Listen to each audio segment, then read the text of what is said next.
Urgent. La Biélorussie est sur le qui-vive. Accord secret entre Minsk et Washington. Loukachenko tente de survivre entre deux feux. Le président biélorusse s'envole-t-il déjà pour Washington en urgence? L'accord du siècle qui a choqué tout le monde. Poutine ou Trump, qui va l'aider? Le dernier allié tourne-t-il vraiment le dos à Moscou? Poutine est désespéré. Moscou joue son va-tout et pousse Loukachenko droit en enfer. L'armée biélorusse est déjà à la frontière. Loukachenko réussira-t-il à changer ou le Kremlin le mangera-t-il tout cru? Parlons-en. Bonjour, ici Ukraine Today. Ici Maria Farafonova pour les dernières nouvelles. La situation évolue de manière spectaculaire. L'équilibre mondial est remodelé en temps réel. Le dirigeant autoproclamé de la Biélorussie, Alexandre Loukachenko, chercherait un accord discret avec Donald Trump, une démarche vue comme une tentative de sécuriser sa propre position.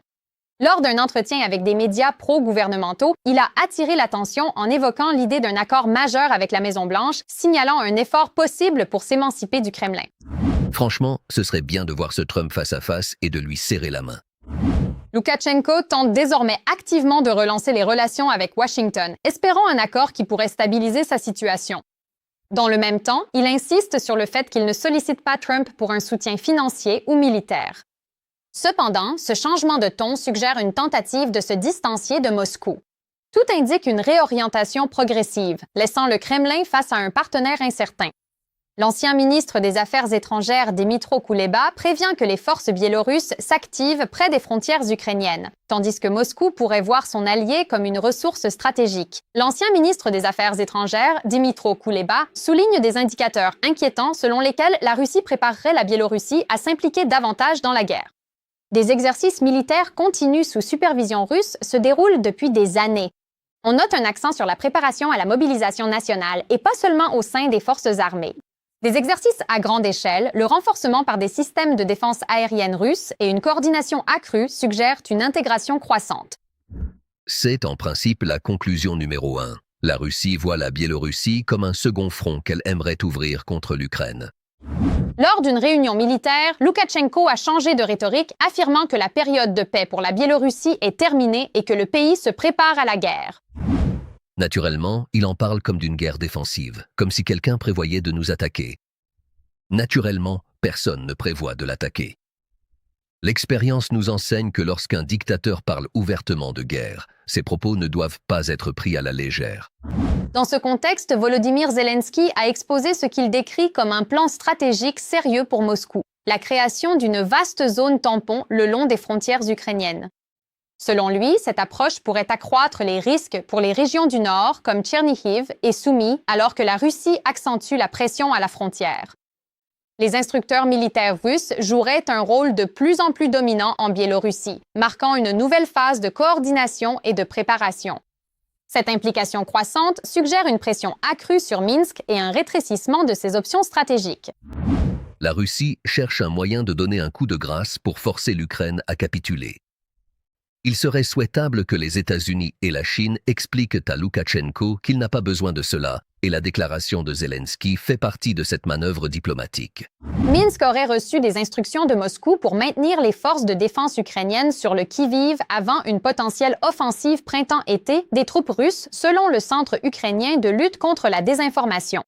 Les rapports de renseignement font état d'une activité accrue des forces armées biélorusses près de la frontière.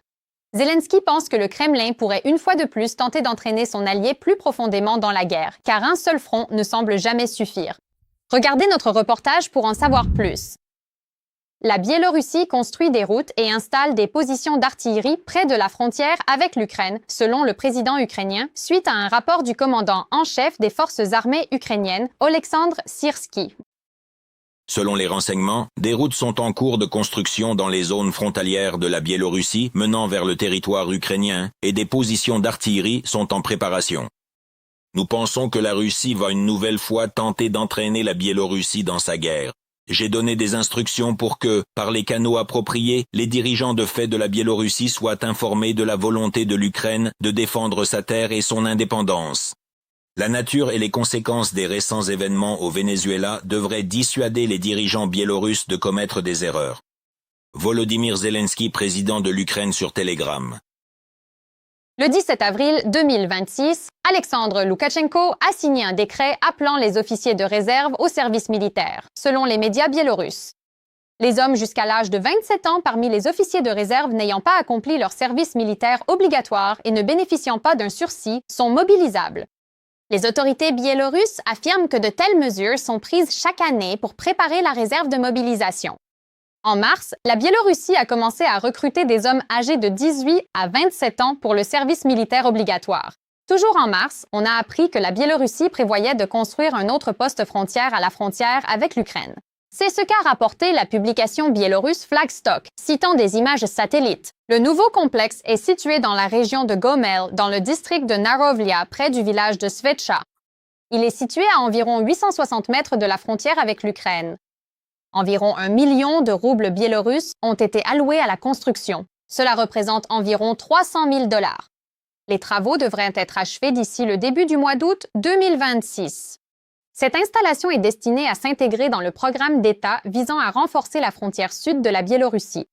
Auparavant, il avait été rapporté que Minsk prévoyait de construire 5 autres complexes similaires dans les régions de Gomel et de Brest. Il est possible qu'ils discutent effectivement avec Poutine de la question de continuer à utiliser le balcon biélorusse pour les ambitions militaires de la Fédération de Russie. La Biélorussie est territorialement un territoire stratégiquement important, je ne sais pas, un territoire important pour la Fédération de Russie afin de mener des actes d'agression, ainsi que pour créer des menaces de déstabilisation de la situation vis-à-vis d'autres États voisins et peut-être même des actes d'agression. La tâche principale du dictateur biélorusse est de maintenir les troupes ukrainiennes sur le qui-vive, dans l'attente d'une éventuelle offensive de l'armée russe, selon Andriy Kovalenko, chef du Centre de lutte contre la désinformation au Conseil de sécurité nationale et de défense. Il semble que la Biélorussie ait effectivement reçu une mission de la Fédération de Russie avant leur tentative d'opération d'assaut printemps-été à l'est et au sud pour maintenir nos forces en alerte. En tout cas, des provocations de la Biélorussie seraient une erreur pour Loukachenko et son régime. Andriy Kovalenko, chef du Centre de lutte contre la désinformation au Conseil de sécurité nationale et de défense de l'Ukraine sur Telegram. En 2022, le Kremlin a utilisé le territoire biélorusse comme base de départ pour une invasion à grande échelle de l'Ukraine depuis le nord et pour lancer des frappes sur des villes ukrainiennes paisibles. Désormais, la Russie utilise le territoire biélorusse pour le vol de drones d'attaque vers l'Ukraine. Comme l'a noté le commandement de l'armée de l'air ukrainienne, les drones russes volent souvent le long de la frontière avec la Biélorussie vers les régions occidentales de l'Ukraine, et l'utilisation des infrastructures de l'État voisin peut accroître leur résistance à la guerre électronique et renforcer l'efficacité de leurs attaques. La Biélorussie participe également à la production d'armes pour l'armée russe. Le complexe militaro-industriel du pays est depuis longtemps intégré à la machine de guerre russe. Par exemple, depuis 2024, Minsk fournit à la Russie des châssis spécialisés produits par l'usine de tracteurs à roues de Minsk pour la nouvelle version du système de canons et de missiles anti-aériens Pantsir S-1, selon les enquêteurs du projet Belpol. La Russie, à son tour, fournit à la Biélorussie non seulement des armes conventionnelles, mais aussi des avions de chasse. En février, l'armée de l'air biélorusse a reçu un lot de Su-30 SM-2 de la part de la Russie. En 2025, le pays agresseur a fourni à son allié 3 lots d'avions de chasse. Minsk prévoit de former 2 escadrons complets basés sur ces appareils. Victoria Chistukina pour la chaîne de télévision Freedom. La Moldavie continue de se libérer de l'emprise de Moscou. La présidente Maya Sandu a signé un décret historique qui sort symboliquement le pays de l'ombre du Kremlin une fois pour toutes. Comment cette décision audacieuse affaiblit davantage les restes de l'influence russe et ouvre une voie claire pour Chisinau vers l'Europe? Regardons le reportage. La Moldavie a commencé son retrait progressif de la communauté des États indépendants dans le contexte de la guerre à grande échelle de la Russie contre l'Ukraine. Et au cours des 3 dernières années, elle a mis fin à environ 70 accords qui auraient pu entraver son adhésion à l'UE ou contredire les intérêts nationaux. Nous dénonçons depuis longtemps les accords conclus au sein de la CEI.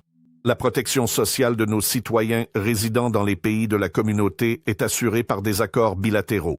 Dans une situation où le pays se dirige vers l'UE, il semble même étrange de rester dans une organisation où le rôle principal est joué par un État agresseur. Alexei Tulbur, ancien représentant permanent de la Moldavie auprès de l'ONU et du Conseil de l'Europe. En plus de coopérer avec les États de la CEI via des accords bilatéraux, la Moldavie restera partie à plusieurs traités socio-économiques et commerciaux. Cependant, avant de quitter l'organisation, le pays devra rembourser 100 000 € de dettes accumulées au sein de la CEI. Le gouvernement estime que ce montant est significatif mais pas exorbitant. En résiliant cet accord, nous économiserons plus de 3 millions de lei par an, soit notre cotisation annuelle totale à la CEI, ce qui couvre largement la dette. Mikhail Popchoy, vice-premier ministre de Moldavie. Chișinău souligne que le choix stratégique est fait et qu'il est indissociable de l'Union européenne. La Moldavie ne se contente pas de viser l'adhésion. Elle offre aussi à l'UE son expertise contre les menaces hybrides russes, des cyberattaques aux ingérences électorales. Chișinău accuse Moscou de mener de vastes campagnes de déstabilisation avant les élections clés de 2024 et 2025, selon Politico. À l'époque, le Kremlin n'a reculé devant rien, de l'achat de votes aux cyberattaques, en passant par les usines à trolls pour désinformer.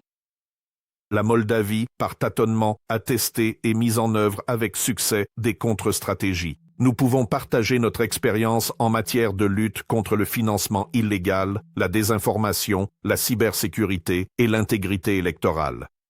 Stanislav Secrierou, conseiller à la sécurité nationale de la présidente moldave. Parallèlement, Chișinău s'est dit prêt à rejoindre la coalition des pays volontaires en soutien à l'Ukraine. C'est ce qu'avait précédemment annoncé la présidente Maia Sandu. Cette initiative regroupe plus de 30 pays fournissant une aide militaire et logistique à l'Ukraine.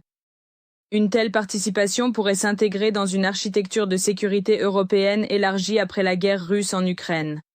Comme l'indique la présidente moldave, l'adhésion doit encore être examinée par les autres membres de la coalition, ce qui pourrait se faire sous peu. Je rappelle que nous apportons déjà activement notre soutien à l'Ukraine en formant des démineurs. C'est ce que nous proposons si les membres de la coalition acceptent notre adhésion. Le retrait de la CEI et le rapprochement avec l'UE confirment le pivot stratégique de la Moldavie vers l'Occident. Malgré les critiques pro-russes, Chișinău mise sur la sécurité, l'intégration et l'action conjointe avec ses partenaires. Et face à la guerre en Ukraine, ce choix devient un gage de stabilité à long terme pour toute la région. Karina Loloyan pour la chaîne Freedom TV. L'Union européenne et l'OTAN ont convenu d'intensifier leur coopération prochainement pour renforcer leurs liens. C'est ce qu'a annoncé Ursula von der Leyen, présidente de la Commission, après avoir vu Mark Rutte, chef de l'OTAN. L'Europe intensifie sa production de défense car l'espoir c'est bien, mais les munitions c'est mieux. Tous les détails à suivre. Le Royaume-Uni pourrait rejoindre le mécanisme de crédit de l'Union européenne pour l'achat d'armes pour l'Ukraine, rapporte The Times. Sa contribution devrait s'élever à environ 455 millions d'euros, bien que le montant final n'ait pas encore été convenu. Ainsi, Londres participera au programme de crédit de 90 milliards d'euros pour l'Ukraine. Le commissaire européen chargé du Brexit, Maroš Šefčovič, a déclaré que l'Union européenne est ouverte à une plus grande participation britannique à cette initiative. Selon lui, cela pourrait conduire à une remise à zéro des relations entre les pays européens. Selon les analystes, cela indique que les questions de sécurité deviennent communes à toute l'Europe, indépendamment de l'adhésion formelle à l'Union européenne. Bien que tous les problèmes soient loin d'être encore résolus. Le problème principal actuellement est que l'Europe, disons-le ainsi, l'Europe signifiant l'Union européenne, et en fait l'Europe dans son ensemble, y compris les pays de l'OTAN qui ne sont pas membres de l'Union européenne, n'est pas unie lorsqu'il s'agit de savoir qui assumera la responsabilité et comment concernant la construction d'un système de sécurité collective régional européen. Pour l'instant, l'Europe n'est pas prête à assurer sa propre défense de manière indépendante, déclare le ministre estonien de la Défense, Hanno Pevkur. Selon lui, les États-Unis et l'Europe sont très dépendants l'un de l'autre en ce qui concerne la défense collective. Il est de notre devoir et de notre responsabilité de maintenir l'unité de l'OTAN car tout le monde en profite. Et si nous perdons cette unité, cela affectera non seulement l'Europe, mais aussi les États-Unis, qui perdraient un allié très important. Par conséquent, pour être honnête, je ne crois pas que l'OTAN s'effondrera. Je crois que lorsque des difficultés surviennent, il est normal que nous les surmontions. Cela ne se produit pas toujours facilement ou simplement. La nécessité de renforcer les relations entre l'Union européenne et l'OTAN a également été soulignée par la présidente de la Commission européenne, Ursula von der Leyen, après sa rencontre avec le secrétaire général de l'OTAN, Mark Rutte. Elle a également appelé à augmenter la production d'armes en Europe dès que possible en raison des menaces de la Russie. Les experts notent que l'Europe a l'intention de construire une nouvelle architecture de sécurité dans laquelle les mécanismes financiers, la politique industrielle et la planification militaire deviendront des éléments d'un système unifié. Nous avons discuté des moyens d'intensifier la production industrielle de défense en Europe. Nous devons investir plus, produire plus et le faire plus vite. Compte tenu des menaces croissantes pour la sécurité mondiale, nous avons convenu de travailler en étroite collaboration dans les semaines à venir pour renforcer les relations entre l'Union européenne et l'OTAN. Ursula von der Leyen, présidente de la Commission européenne, sur le réseau social X. Mark Rutte a déclaré « Une Europe plus forte signifie aussi une OTAN plus forte ». Lors de la réunion du groupe de contact sur la défense de l'Ukraine au format Ramstein, le secrétaire général de l'Alliance a souligné que le soutien à l'Ukraine est une priorité pour les alliés. En 2026, les pays de l'OTAN devraient fournir à Kiev 60 milliards de dollars d'aide militaire en plus des fonds de prêt de l'Union européenne, selon Rutte. Et même face à des défis simultanés, nous devons continuer à soutenir l'Ukraine. Et l'Ukraine a démontré à plusieurs reprises qu'elle ne se contente pas de recevoir votre soutien, mais qu'elle contribue également à la sécurité et qu'elle est prête à aider les partenaires confrontés à des menaces similaires ailleurs. Regardez ce que l'Ukraine fait maintenant dans le Golfe Persique, par exemple. C'est pourquoi nous devons fournir à l'Ukraine le soutien nécessaire. Tous les alliés doivent accroître leurs investissements pour atteindre l'objectif de 60 milliards de dollars cette année en soutien à la sécurité et à la défense de l'Ukraine. Selon le secrétaire général de l'Alliance, les partenaires de Kiev devraient concentrer leur financement sur la défense aérienne, les drones et les munitions à longue portée de l'Ukraine. Mark Rutte est convaincu que les alliés pourront également financer la fourniture d'armes américaines à l'Ukraine via le programme Pearl. Le ministre ukrainien de la Défense, Mikhailo Fedorov, a rapporté que la Belgique, la Norvège, la Bulgarie et l'Estonie ont pris des engagements supplémentaires pour des paiements dans le cadre du mécanisme Pearl. À son tour, le ministre britannique de la Défense, John Healey, a annoncé la livraison de 120 000 drones à l'Ukraine. Maria Geluchenko pour la chaîne Freedom TV. Que pensez-vous des derniers événements? Partagez votre avis en commentaire, aimez la vidéo et abonnez-vous pour rester informé des principaux titres. À bientôt!